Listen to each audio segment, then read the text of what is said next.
어제부터 우리 3단계로 이렇게 좀 올라갔는데 혹시 여러분 한 번이라도 백신 맞으신 분 미안합니다만 손을 한번 들어 주실래요? 네, 거의 대부분 다 맞으셨군요. 한 번이라도 백신을 맞으신 분은 전체 인원수에서 빠집니다.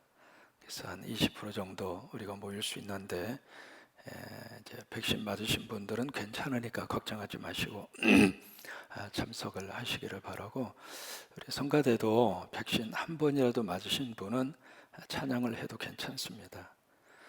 혼자만 그렇게 하지 마시고 오늘 감사한데 마이크 좀 조절 좀 하세요.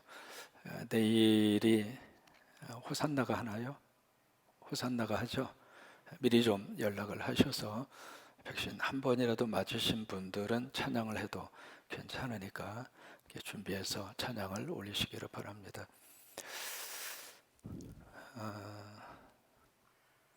오늘 사무엘하 19장에 보시면 다윗이 마하나임의 이제 망명 정부를 세우잖아요. 압살롬의 쿠데타 때문에.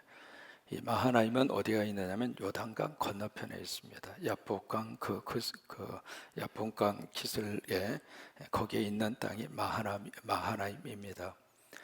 그래서 이제 쿠데타 사건이 다 정리가 되고 예루살렘으로 귀환을 하죠. 귀환하는데 사무엘하 19장에 보시면 여러 사람이 등장을 하고 있습니다. 첫째는 누가 등장을 하냐면 시므이가 등장을 하죠.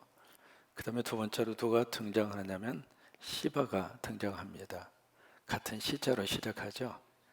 그 다음에 누가 등장하냐면 무비, 보, 셋이 등장을 합니다. 이 세 사람 모두가 다 하나의 특징을 가지고 있는데 사울 가족과 아주 밀접한 관계가 있습니다. 시므이는 사울의 친족이죠. 시바는 사울의 아들이었던 요나단의 아들이잖아요. 사울의 입장으로서는 손자입니다. 그 손자를 돌보던 종이 시바입니다. 그러니까 이 세 사람 모두가 다 사울하고 아주 밀접한 관계가 있는데 자세한 것은 이제 우리가 이미 살펴봤으니까 반복하지 않겠습니다. 중요한 것은 예루살렘으로 귀환하면서 이 세 사람 모두 다 다윗이 어떻게 하느냐면 유화 정책으로 품습니다. 참 사람이 이것이 그 큰 지도자죠. 어떤 내가 어려움 속에 있었을 때 그 사람이 나에게 어떤 잘못된 행동을 하거나 어떤 관계 속에 있었을 때 이제 역전이 됐단 말이죠. 역전이 됐을 때 내가 그 권력의 자리에 딱 올라가서 나에게 해코지를 하고 나를 반대했던 사람들을 어떻게 할 것이냐. 이게 큰 그릇의 지도자가 되지 않으면 이게 계속 반복됩니다. 악은 악을 낳을 수밖에 없습니다. 보복은 또 다른 보복을 낳을 수밖에 없습니다. 이 정치적인 보복이라고 하는 것은 사실 그 사람과 그 입장에서는 정당하게 느껴질 수 있습니다만은 당하는 사람의 입장으로서는 그것이 또 다른 상처가 되고요. 이 사람이 또 권력의 자리에 올라가면 또다시 보복을 하고 이게요 악순환이 되는 거예요. 어떻게 해서든지 우리 정치 세계의 보복의 악순환이 하나님의 은혜로 끊어지기를 바랍니다. 끊어지지 않으면 이게 계속 반복되는 거예요. 그런 의미에서 다윗은 하나님의 큰 그릇에 그런 사람이었죠. 이 모든 사람을 다 품습니다. 유아 정책을 쓰는 것이죠. 그러기 오늘 만나는 사람이 누구냐면 바르실레라고 하는 사람을 만나게 됩니다. 이 사람이 이제 만나게 되는데 이 사람이 누구냐면 바로 그 앞에 그 앞장에서 보시면은 바로 16장에서 우리가 만날 수 있는데 다윗이 마하나임이라고 하는 이 장소를 이제 꼭 기억하셔야 될 필요가 있는데 마하나임 여기가 바로 어떤 곳이냐면 바로 사울의 아들이었던 이스보셋이 거기다가 나라를 세웁니다. 나라를 세워서 다윗이 이쪽에 헤브론에 유다를 중심으로 나라를 세웠을 때 그때 이제 이스보셋이 나라를 세우는데 나라를 세우고 거기에 수도로 삼았던 장소가 마하나임입니다.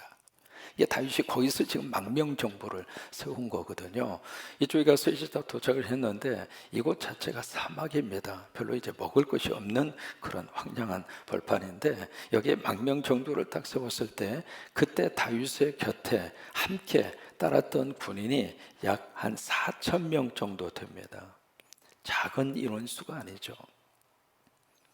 근데 이랬을 때 세 사람이 다윗에게 찾아와 주어요. 그 중에 이제 한 사람이 누구냐면 바르실레입니다. 이 바르실레가 어떤 사람인가? 오늘 프로필에 나오잖아요. 이 바르실레가 어떤 사람인가? 오늘 성경에 보시면은 31절에 보시면 그의 프로필이 나옵니다. 길르앗 사람이에요.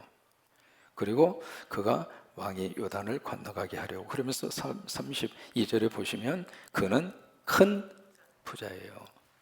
그러니까 부를 가지고 있었던 사람인데 이 사람이 다윗이 여기에 망명정부를 세웠다라고 하는 소식을 듣고 거기에 있는 다른 군인 4천 명 이들을 위해서 바리바리 싸가지고 옵니다.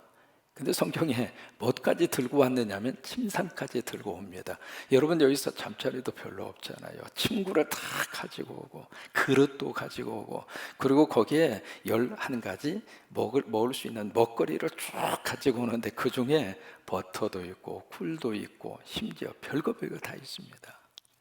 그렇게 해서 어떻게 했느냐면 이 다윗과 그에 따르는 추종자들을 바르셀레가 섬겨 주었어요. 오늘 공궤라고 하는 말을 쓰잖아요. 공궤라고 하는 것은 뭐 이렇게 준비해 주었다 그 말이에요.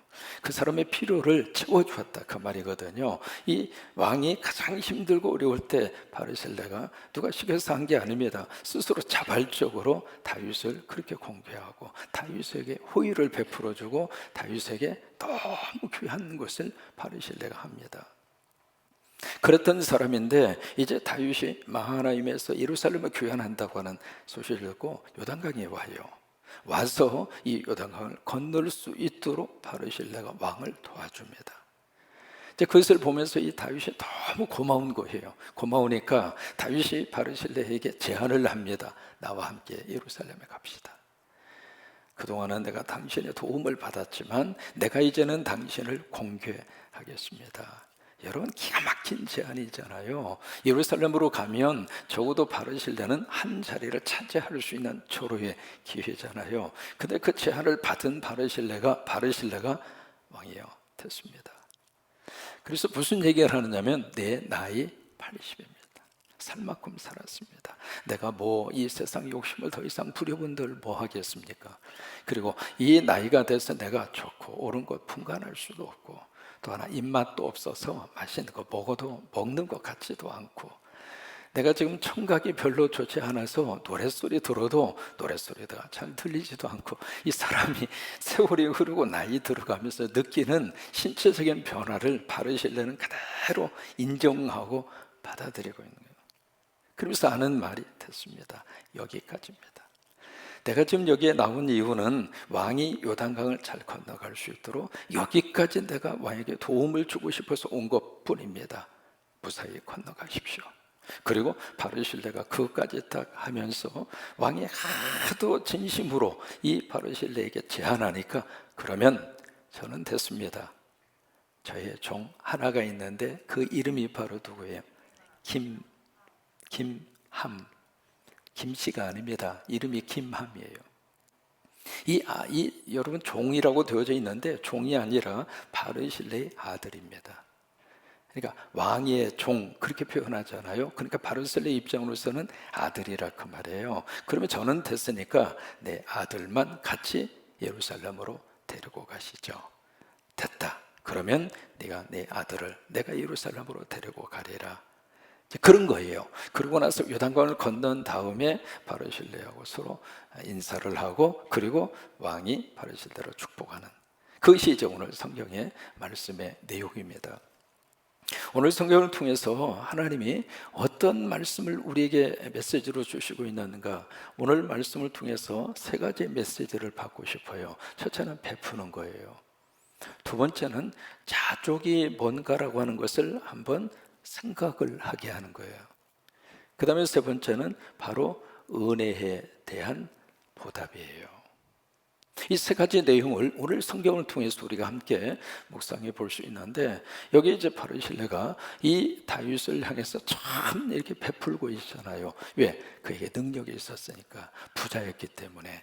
그래서 그가 베풀 수 있는 마음이 있을 수도 있습니다만은, 한번 여쭤볼까요? 돈 있다고 베풀어 줄 수 있나요?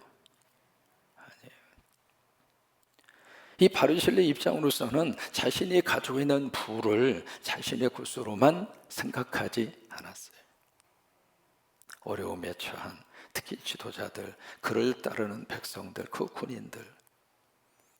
그러니까 이 베풀기 위해서는 어떤 마음이 우리에게 있어야 되는가? 이 베품과 더불어서 꼭 함께 따라야 할 단어가 뭐냐면 궁율이에요. 궁율.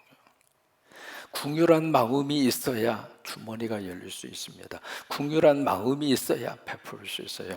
그러지 않으면 돈을 쌓아놓고 돈이 썩어간다 할지라도 베풀 수 없는 거예요.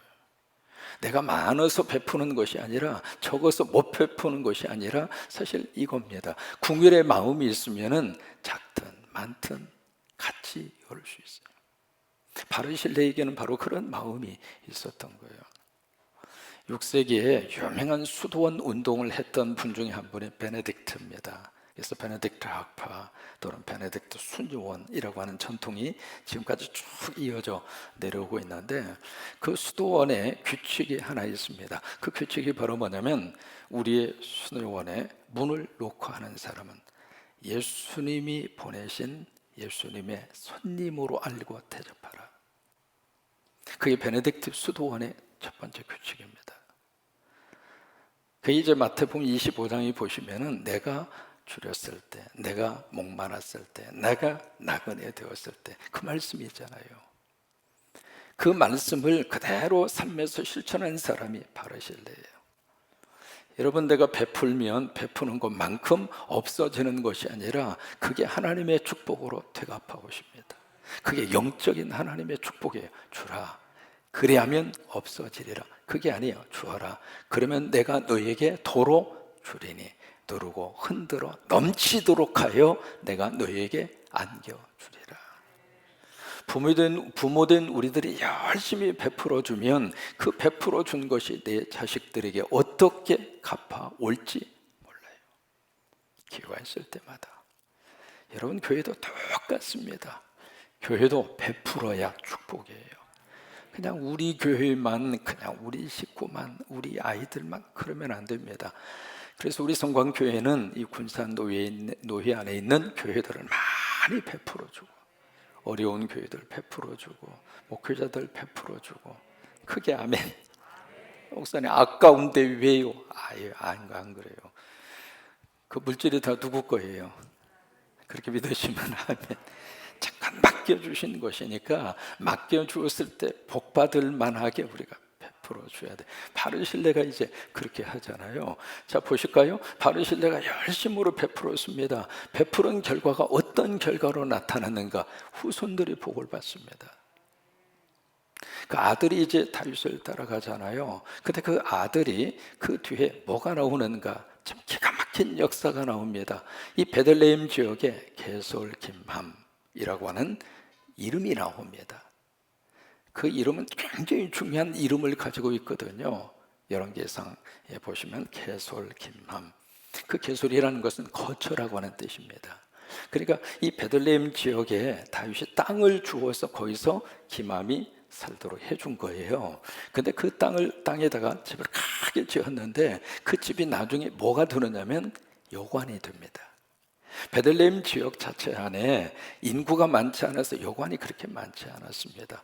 그러면 예수님이 예루살렘에 갔을 때 여관에 들어가잖아요. 연숙에 들어가죠. 그 연숙이 어디일까? 바로 김함의 집이에요. 참 하나님의 거룩한 섭리의 역사입니다. 바르실레가 베풀고서 그것으로 끝난 것이 아니라 그 후손들의 집에 메시아 예수 그리스도가 거기에 연속에 머무르는. 두 번째로 이 자족이라고 하는 단어를 기억을 하게 됩니다. 지금 바르실레가 그렇게 이야기하잖아요. 내가 지금 나이가 80입니다.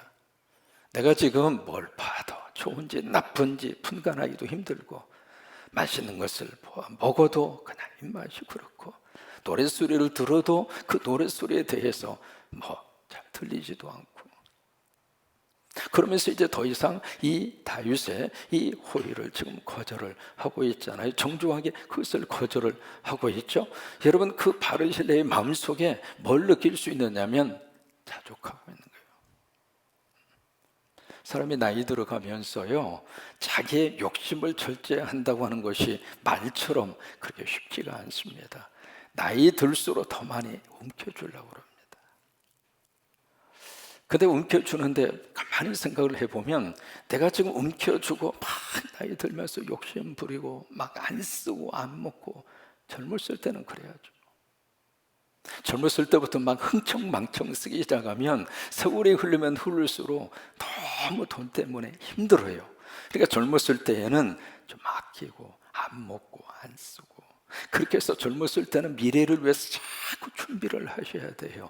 그래야 세월이 흐르면서 나이가 들어가면서 경제적으로부터 자유함을 얻을 수 있고 여유를 얻을 수 있거든요. 그런데 나이 들어서도 막 안 먹고 안 쓰고 막 그러지 말라고 말이에요. 여러분, 드시고 싶은 거 있으면 따라서 하세요. 먹고 싶은 거 있으면 크게 따라서 하십니다. 먹고 싶은 거 있으면 먹고 살자. 드시고 싶은 거 있으면 드셔요. 사고 싶은 거 있으면은 여러분, 어느 정도 무리하지 않는 한 크레딧 카드 긁어서는 사지 말고, 사고 싶은 것이 있으면 어느 정도 사고 싶은 옷이 있다면 사서 입으세요. 이제는 어느 정도 나이가 들어서 이제 내가 앞으로 이 땅에 얼마나 살까 가만히 생각을 해보시고, 하나님 앞에서 기도하면서 하나님이 감동 주시면 십자가도 세우시고, 하나님이 감동을 주시면 주님의 일을 위해서도 주머니를 열고, 너무 그냥 세월이 흘러서 앞으로 누가 보더라도 앞으로 50년 60년 살 것도 아닌데 그냥 막 안 먹고 안 쓰고 막 애끼고 막 그렇게 하지 마시고, 이제는 쓰고 싶은 것이 있으면 쓰세요. 목사님, 돈이 어디가 있어서 씁니까? 아파트? 제표? 요즘에 그런 거 있잖아요. 아파트 잡히면 거기서 은행에서 이자를 주잖아요. 자식에게 물려주려고 하는 마음도 이해가 됩니다만은 여러분도 사셔야지. 지금까지 젊어서 지금까지 자식 위해서 그만큼 헌신하고 수고하시고 뒷바라지 그만큼 하셨으면 됐지. 이제는 자식은 자식들이 알아서 살라고 하시고, 왜? 그게 성서적입니다. 결혼해서 딱 꾸려준 다음부터는 이제 너네들이 알아서 살아라. 서로 치든지 박든지 그냥 밑바닥을 기든지 그렇게 살라고 말이에요. 그렇게 살아서 올라와야, 그래야 흔들리지 않고 살아갈 수 있습니다. 너무 옆에서 부모님들이 막 모든 것을 다 해주려고 그러면 그것도 힘들 뿐더러 할 수도 없고요. 바르실레는 자신의 처지를 알았습니다. 그리고 노욕을 부리지 않았습니다. 나이가 들면서도 막 욕심 부리는 사람들이 있잖아요. 바르실레는 안 그랬어요. 내가 내 나이를 알고 나는 이제 고향으로 가서 조상들 묘에 내가 죽겠습니다. 자기 인생을 어떻게 마무리해야 할 것인가 라고 하는 것을 바르실레는 알고 있었어요. 우리도 마찬가지입니다. 저나 여러분이는 언젠가 이 세상 떠나야 되고 정리할 그때가 있잖아요. 그때를 잘 기억을 하고 현실 속에서 하나님이 주신 은혜에 만족하고, 그리고 너무 아끼려고 하지 마시고 너무 움켜주려고 하지 마시고 이제는 손을 펴시고 꼭 그렇게 하셨으면 좋겠습니다. 입고 싶은 옷이 있으면 부러운 듯이 딱 보면서 어느 자식이 저거 안 사주나 그러지 마시고, 여러분이 가서 아파트 잡히고 돈 꺼내서 사서 입으란 말이에요.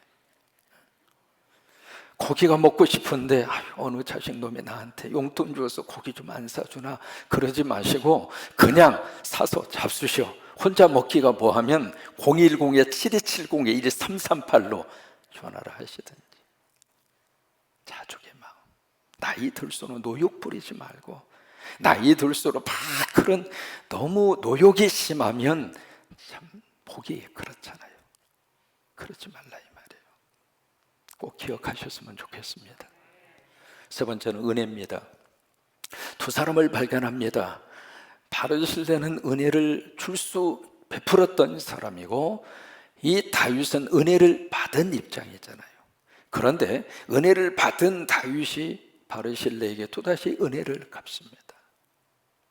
이 둘의 관계 속에서 참 아름다운 관계를 여기서 우리가 보게 돼요. 바르실레가 다윗에게 은혜를 베풀었을 때 뭔가 대가를 기대하고 은혜를 베푼 게 아니에요. 그냥 한 거예요. 마음에서 우러나와서. 또 다윗도 마찬가지입니다. 다윗도 이 바르실레에게 본인에게 해준 그 너무 고마운 그 마음을 다윗이 잊어버리지 않고, 참 고맙소, 내가 이제는 당신에게 은혜를 갚겠습니다. 이 둘의 이 관계가 철저하게 무엇으로 연결이 됐는가? 바로 은혜로 연결이 되어져 있습니다. 너무 아름다운 관계잖아요.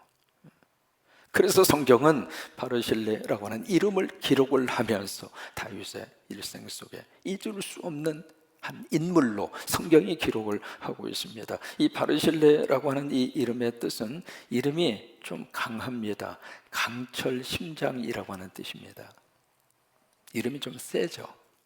아주 강한 마음을 소유한 사람, 그게 바르실레입니다. 사실 이 당시에 이런 마음을 가지지 않고서는 부자라고 하는 말을 들을 수가 없죠. 근데 이 뉘앙스 속에서 이 단어의 뜻으로 우리가 봤을 때에는 바르실레가 참 인색하고 무뚝뚝하고 그런 사람으로 느껴지는 이름의 의미를 가지고 있지만, 바르실레는 누구보다도 따뜻한 사람이었고 가슴이 넓은 사람이었고 그래요. 오늘 이 바르실레의 놀라운 축복이 여러분의 것이 되시기를 주의 이름으로 축원합니다. 세 가지입니다. 베풀 줄 아는 사람이었습니다. 도움이 필요한 사람, 나의 어떤 도움이 구체적으로 필요한 대상자에게 손을 내밀어 주고 주머니를 열어주는 그런 베품이 있는 그 배후에는 바르실레에게 긍휼의 마음이 있었기 때문이고, 이 긍휼의 마음은 누가 주시는가? 성령님이 주시는 마음이죠. 그래서 우리가 은혜 받으면 자꾸 열립니다. 참 묘해요. 신기해요. 내가 은혜를 받으면 받을수록 내가 상대에게 자꾸 열리게 되어져 있습니다. 두 번째는 자족입니다. 나이 80이었어도 막 욕심 부리면서 어떻게 해서든지 그것을 막 움켜쥐려고 하는 그런 모습이 아니라, 나는 이 정도면 됐습니다. 나는 이것으로 만족합니다. 영어로 말하면 That's enough. 이것으로 충분합니다. 자족의 마음. 오늘 우리에게도 바르실레가 가지고 있었던 이 마음이 우리 마음속에 있을 수 있게 되기를 바랍니다. 나이 70 넘어서 60 그 이상의 나이가 된 다음부터는 조금씩 우리의 삶을 정리해야 할 시간입니다. 그냥 나이 60 넘어서 막 여기저기 막 벌리려고 하면 나중에 뒤치다거리 하다가 인생 끝납니다. 이제는 어떻게 하면 조금씩 정리할까? 여러분, 집에 있는 물건도 마찬가지입니다. 집에 있는 것도 이제는 사들이는 시기가 아니라 정리하는 시기입니다. 하나씩 정리하셔야 돼요. 그러면서 하나님이 주신 그 은혜 안에서 감사하면서, 하나님 여기까지 선 것도 감사하고 오늘도 살게 해 주신 것도 감사하고, 그저 하나님 앞에 나와서 예배하고 이렇게 하루를 시작하게 하신 것도 감사하고, 자족입니다. 자족. 내가 어떤 형편이든지 자족하기를 배웠노라. 그게 바르실레의 마음이에요. 세 번째로, 은혜를 알고 은혜를 갚을 줄 아는, 그것이 다윗과 바르실레의 관계였습니다. 이 은혜가 오늘도 함께 하시기를 주의 이름으로 축원합니다. 364장